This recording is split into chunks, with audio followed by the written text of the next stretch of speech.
ઓમ શાંતિ 11 તારીખના ભગવાનના મહાવાક્યો છે। शिव बाबा के मीठे बच्चे,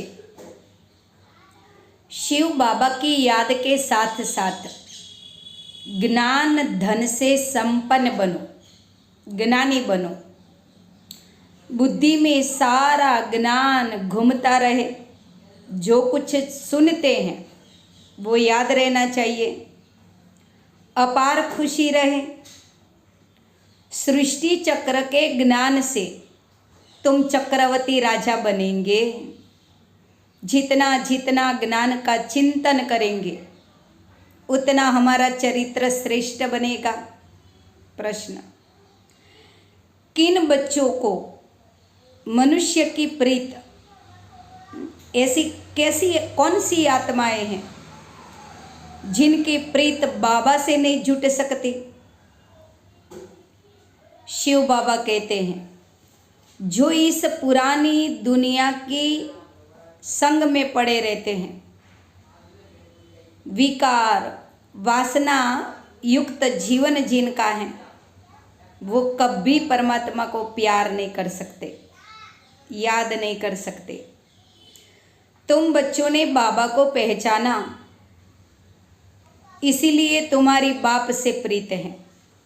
शिव बाबा को पहचानते हैं, बाबा को याद करते हैं, इसीलिए बाबा से बुद्धि जुड़ी हुई है।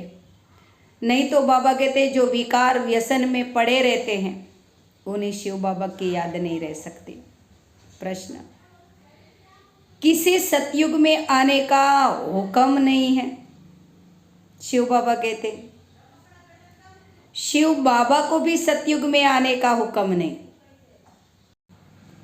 वहाँ काल भी नहीं आ सकता। स्वर्ग में जैसे रावण का सतयुग में आने का हुक्म नहीं है, जैसे विकार सतयुग में नहीं होते, न काम न क्रोध न लोभ न मोह, ऐसे बाबा कहते बच्चे मुझे भी सतयुग में आने का हुक्म नहीं है। स्वर्ग बनाकर मैं परम धाम चला जाता हूँ। बाबा तुम्हें सुखधाम के लायक बना रहे हैं स्वर्ग के, उन्हें भी लिमिट मिली हुई है। जब तक संगम युग है तब तक बाबा रहते हैं, फिर चले जाते हैं। बाबा कहते मैं भी सारा कल्प यहाँ नहीं रह सकता हूँ, लिमिट है। धारणा सार, बुद्धि में सदैव याद रहे कि हम जा रहे हैं। हमारी नैया का लंगर इस कलयुग से उठ चला है। हम याद की यात्रा पर हैं। इस कलयुगी दुनिया से निकलकर नई सतयुगी दुनिया में जाना है, तो इस पुरानी दुनिया से लंगर उठा दो। बाबा कहते हैं माना बुद्धि निकाल दो।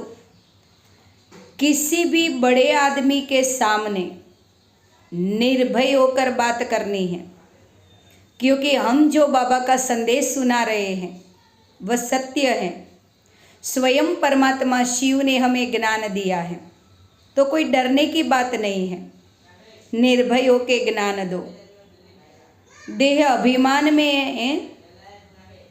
देही अभिमानी बनकर, देह अभिमान એટલે કે शरीर के भान में नहीं, देही अभिमानी माना आत्मिक स्मृति से शिव बाबा की याद में आत्मिक स्मृति में समझाएंगे तो समझने वाले को भी समझ में आएगा। वरदान, व्यर्थ व माया से इनोसेंट बन, दिव्यता का अनुभव करने वाले महान आत्मा भव। महान आत्मा अर्थात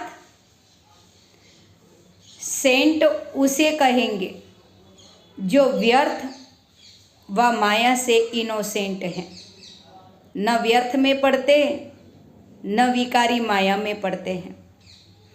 जैसे देवताएं इनोसेंट विकारों से मुक्त पवित्र हैं, ऐसे अपने संस्कार इमर्स करो कि सतयुग में थे तभी हमारे देवी संस्कार थे, परम धाम में थे तभी हमारा देवताई संस्कार थे, पवित्र संस्कार थे। याद करो, व्यर्थ के अवधि स्वरूप बनो, क्योंकि यह व्यर्थ का जोश, कई बार सत्यता का होश, यह यथार्थ का होश समाप्त कर देता है।